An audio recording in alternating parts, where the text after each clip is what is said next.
قرآن مجید فرقان حمید نے میاں بیوی کا جو رشتہ بیان کیا ہے نا، اس رشتے کو آپ سمجھیں جو قرآن پاک نے میاں بیوی کا رشتہ بیان کیا۔ کہن لباس لکم وانتم لباس لہن، فرمایا بیویاں تمہارا لباس ہیں اور تم ان کا لباس ہو۔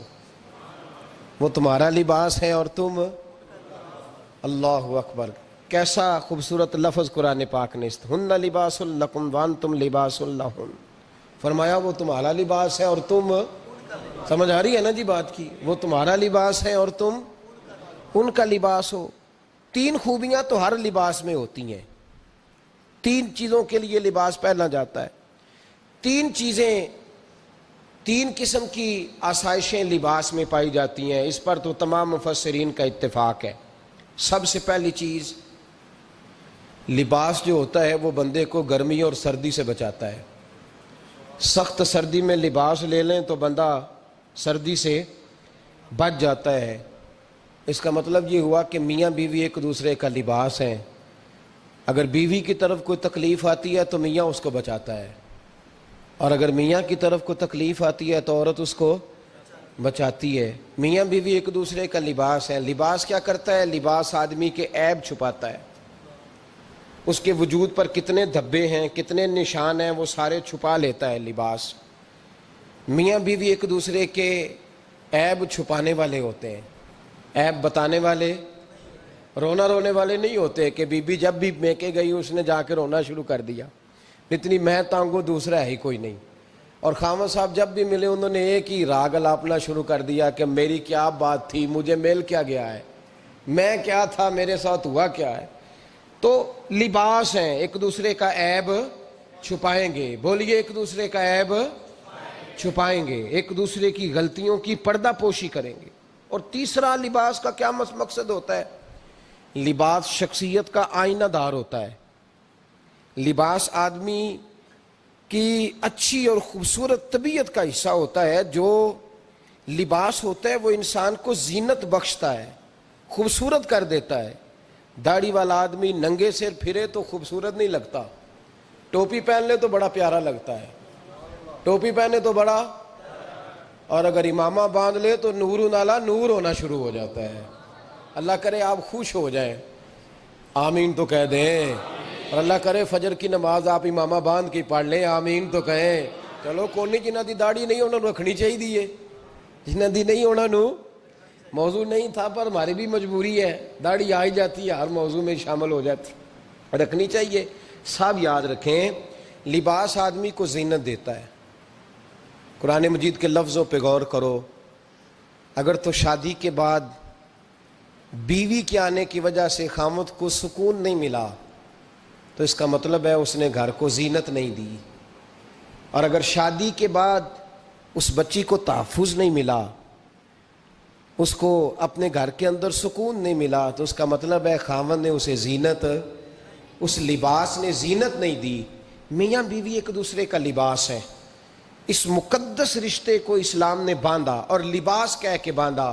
میرے رسول کریم علیہ السلام نے پہلے تو خارجی لوگوں کو منع کیا ہے۔ میری ذاتی رائے یہ ہے کہ میاں بیوی کی ذاتی لڑائی کوئی بھی نہیں ہوتی، ذاتی لڑائی، میری باتوں کی سمجھ تو آ رہی ہے نا آپ دوستوں؟ کوئی نہیں آ رہی؟ اللہ جزا دے آپ۔ میاں بیوی کی ذاتی لڑائی کوئی نہیں ہوتی۔ ہوتا پتہ کیا ہے؟ لڑکے سے پوچھیں کہ بتائیں جناب کیا حال ہے، تو کہتے ہیں بیوی میری صحیح ہے، اس کے گھر والے نہیں صحیح۔ سنا ہے آپ نے بھی کبھی یہ لفظ؟ تو اسی طریقے سے اگر لڑکی سے پوچھیں کہ تیرا کیا حال ہے، تو کہتی ہے خامن تو میرا دھیان رکھتا ہے، اس کی اماں نہیں خیال رکھنے دیتی۔ تو لڑائی جو ہوتی ہے وہ تیسرے آدمی کی وجہ سے ہوتی ہے۔ تیری اماں آئی تھی تو اس طرح کہہ گئی، تو تیرا بھائی آ گیا تھا تو وہ یہ کہہ گیا، تیسرے فرد کی وجہ سے۔ میرے نبی کریم علیہ السلام نے تیسرے بندے کو سمجھایا ہے، تیسرے فرد کو حضور نے سمجھایا ہے۔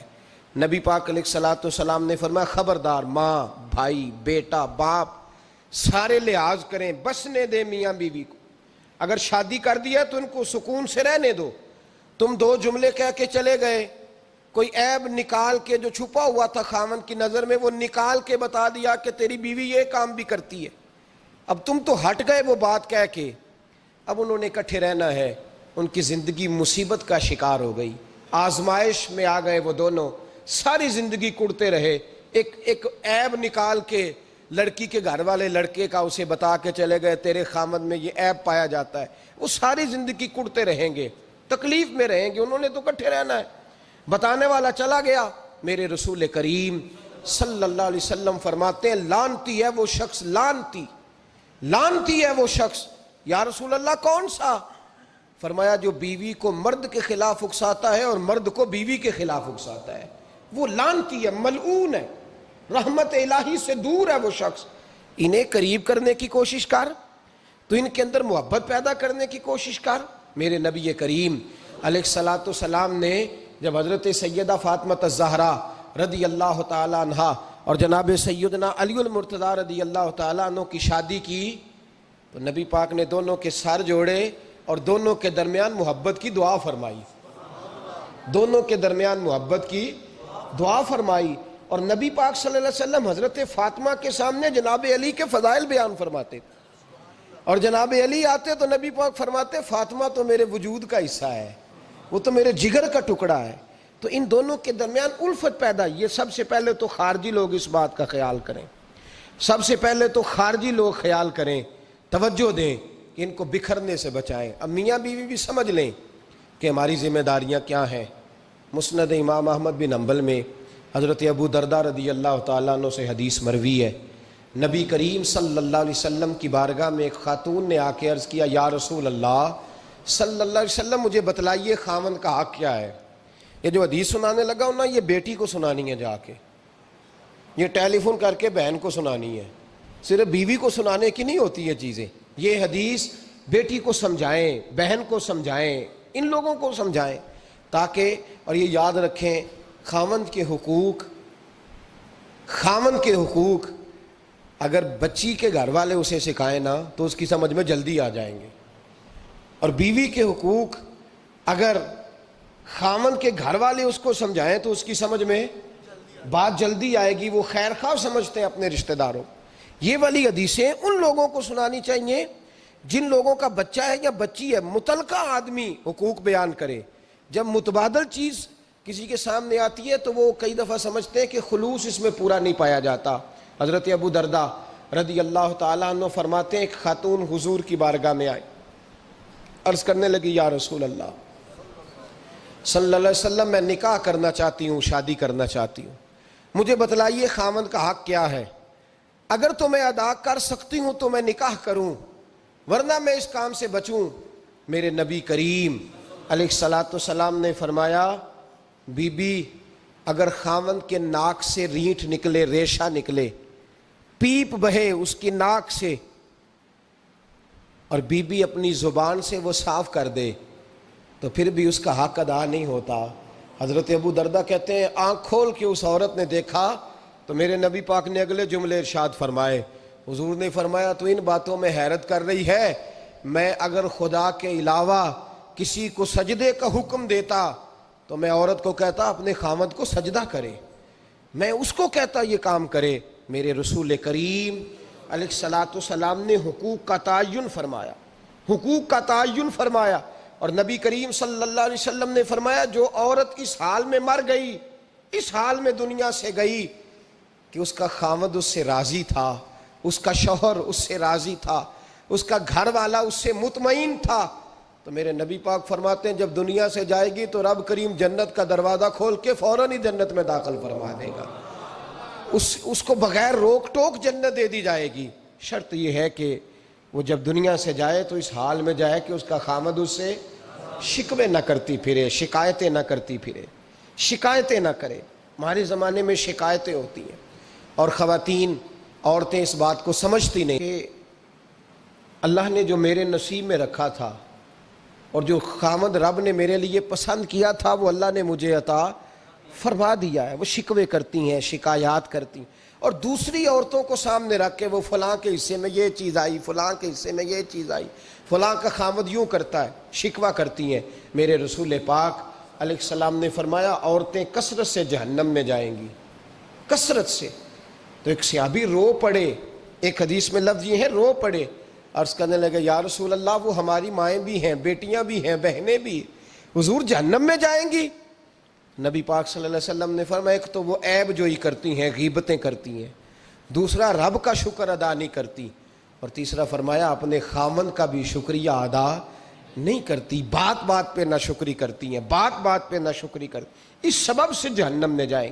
عورت کے حقوق کا تعین فرمایا، اور ساتھ ہی میرے رسول پاک علیہ السلام نے مرد کی طرف توجہ فرمائی، اور کیا خوبصورت لفظ ارشاد فرمایا تم میں ہر آدمی اپنے آپ کو اچھا سمجھتا اور اچھا کہتا ہے، ہر آدمی کہتا ہے، لیکن کوئی اگر مجھے آ کے پوچھے گا کہ محبوب آپ کی امت میں اچھا کون ہے، تو حضور فرماتے ہیں میں اسے اچھا سمجھوں گا جو اپنے گھر والوں کے حق میں اچھا ہے، جو اپنی بیوی خیرکم لأہلہ، تم میں سے بہترین وہ ہے جو اپنے گھر والوں کے لیے اچھا ہے، اور فرمایا جاؤ میرے گھر جا کے پوچھ لو وانا خیرکم لأہلہ، میں تم سب سے زیادہ بڑھ کر اپنے گھر والوں کے لیے اچھا ہوں، تم میں بہترین وہ ہے جو اپنے گھر والوں کے لیے، بال بچوں کے لیے، بیوی کے لیے اچھا ہے۔ رسول کریم علیہ السلام نے خاوند کو حکم دیا اور ارشاد فرمایا کہ عورت ٹیڑھی لکڑی ہے، بیچاری کو اللہ نے عقل پوری نہیں دی۔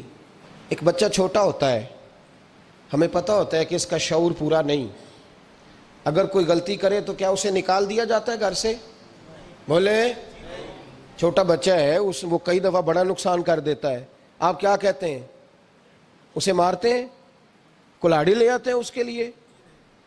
اس طرح کرنا چاہیے، اس کے ابے کو بلا لینا چاہیے، بےزتی کرنی چاہیے پنچایت میں بٹھا کے کہ یہ غلطی کی ہے تیرے بچے نے۔ بھائی دادا یہ کام کرتا ہے؟ بولے نا، کیوں نہیں کرتا؟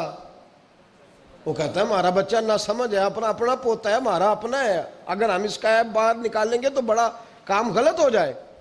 لیکن وہی ابا جی جب بہو کوئی غلطی کر بیٹھتی ہے تو پنچایت بلاتے ہیں، لوگوں کے سامنے معاذ اللہ تعالیٰ بڑی کڑوی کسیلی باتیں کرتے ہیں، ایسی باتیں کرتے ہیں کہ جو ان کی بیٹی کے بارے میں کہی جائے تو وہ کبھی پسند نہ کریں، اتنے سخت جملے کہے جاتے ہیں، بیٹی والے کو رسوا کیا جاتا ہے۔ میرے نبی کریم علیہ السلام نے فرمایا یہ ٹیڑھی لکڑی ہے، بیچاری کو اللہ تبارک و تعالیٰ نے اپنی حکمت کے تحت عقل آدھی عطا فرمائی ہے، تم اگر چاہو گے سیدھی کرنا تو یہ ٹوٹ جائے گی، سیدھی نہیں ہوگی۔ حضور کیا کریں؟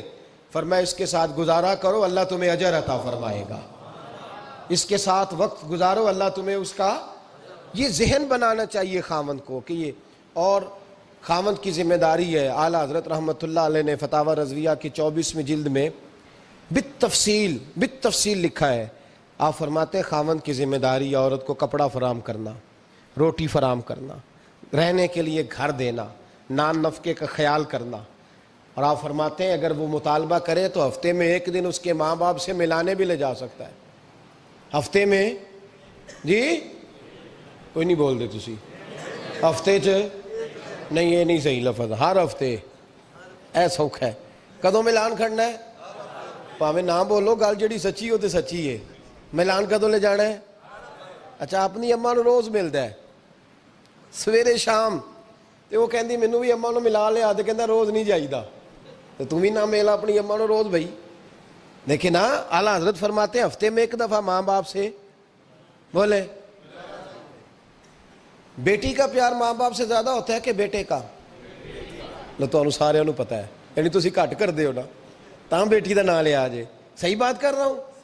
تو جس کا پیار زیادہ ہے اس کو روک دیا، کہتے نہیں روز نہیں جائیدا، سال بعد جائیں، بلکہ ان تے اللہ خیر کرے، اللہ پاک فضل کرے، داماد صاحب کی عزت ہی نہیں نہ ہوتی، اس کو آنکھوں پہ بھی اٹھائے تو کہتے ہیں تیرے گھر دے میری عزت نہیں کر دے، پتہ نہیں ان تو عزت بھائیا کیڑی شاید نہ رکھے ہے، وہ کیڑی ہے جڑی تینوں چاہیے، اللہ ہی بہتر جانتا ہے، عزت نہیں کرتے تو لہذا میرا پروٹوکول نہیں، پھول لے کے کھڑے نہیں ہوتے گلی میں، وہ باہر نہیں نکلتے، وہ اشتہار نہیں چھاپتے کہ داماد صاحب آ رہے ہیں، اور ویسے بھی میں کہاں جاؤں، مطلب یہ کہ چپس بھی نہیں ہے، انہوں نے سنگ مرمر بھی نہیں لگوایا ہوا، تو میں کیسے جاؤں، میری شان کے خلاف۔ اعلیٰ حضرت فرماتے ہیں ہر ہفتے وہ بیٹی جو ہے، تو بیٹیاں ہوتی ہیں، اور یہ تو اس دن پتہ چلتا ہے نا جب اپنی بیٹی بندہ ڈولی میں ڈالتا ہے، پھر پتہ چلتا ہے کہ دل کرتا ہے ہر ہفتے اس کو ملنے کو، دل کرتا ہے کہ وہ آئے، چہرہ دکھائے، ایک دفعہ مل جائے، ہر ہفتے اس کو ملوانے لے کے جائے، اس کی غلطیاں معاف کرے، اس کے عیبوں پہ پردہ ڈالے، اس کی کوتاہیوں کا خیال کرے، اس سے درگزر